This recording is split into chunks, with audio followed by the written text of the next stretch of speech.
want my MTV. I want my MTV. Call your cable company and say, I want my MTV! The 1980s.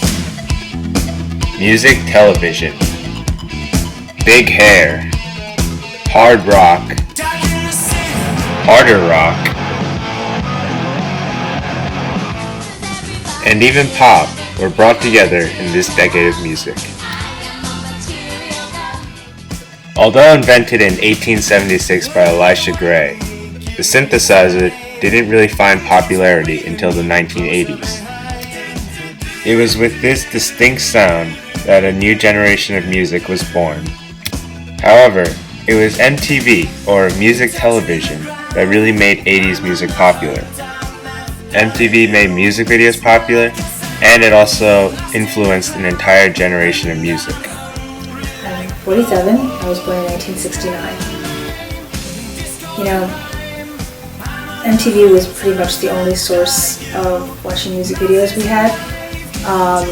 You know, back then we didn't have things like iTunes or Spotify, so, you know, if you wanted to watch your favorite artists, you could listen to the radio or you could watch MTV, and this way you could actually watch them. So they made these music videos. They'd start off as like just concert footage, and then later on became actual little stories that they would integrate into their songs. So they were kind of fun. They were like things that everyone would talk about in school. Did you see the new video by blah blah blah? And also it was the beginning of cable TV, because before the 80s we didn't have cable. We had 7 channels, and we only had Friday night videos you could watch for 1 hour on Friday night, and then MTV came and suddenly there was 24-hour day videos. So it was a completely different thing.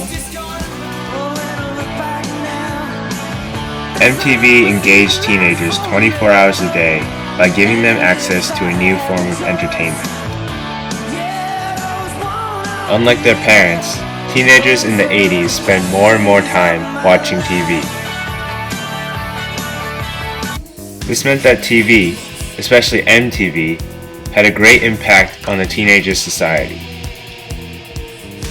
One aspect that MTV greatly influenced was style. Now that teenagers could watch their stars more than ever, they wanted to look like their stars more than ever. I'm not huge fans of it. More of an issue of they wanted me to study, as opposed to they thought this was such horrible music. Basically, they thought that the time I spent watching music videos and listening to radio and paying attention to all this, and the posters on the wall, and the money I spent playing records was basically a waste of time. But every teenager does this, so it's kind of like, on the one hand, my dad thought it was a waste of time. On the other hand, my mom thought, even though it was a waste of time, she wanted me to be able to fit in with everyone at school, so it was worth, having this, knowing about this, and then being able to just, experience what everyone else was experiencing.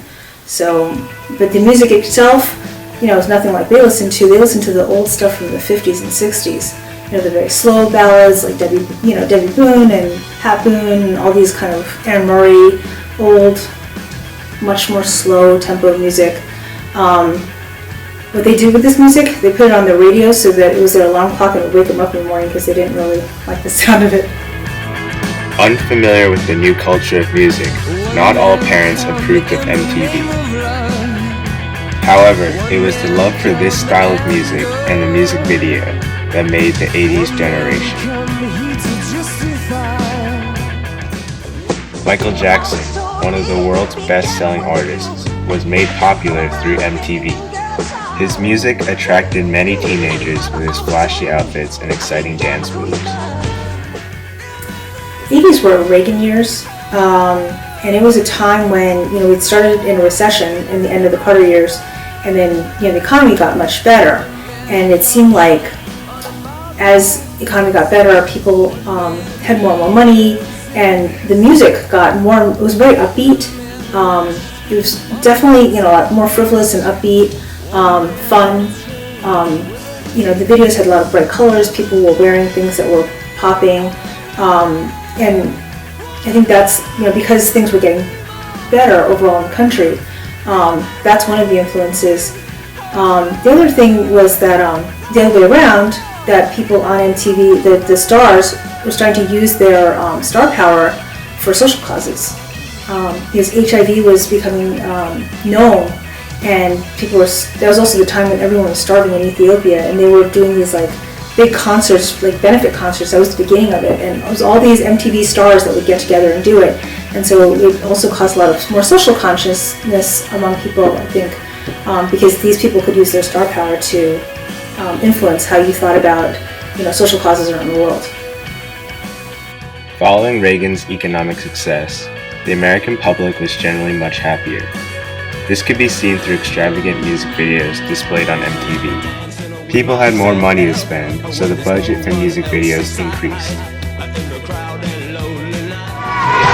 Not to mention, during the 80s, charity work amongst musicians became very popular, and many artists were able to get their charities' messages through the television, something that was harder to do before.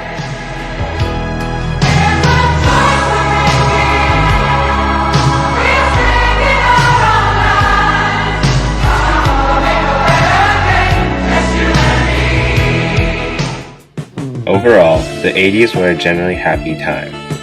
More money meant more entertainment, and the popularization of the synthesizer gave way to new and exciting music.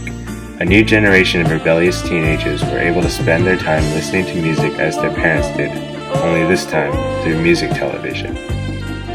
I want my MTV, MTV, MTV! Yeah, too much is never enough.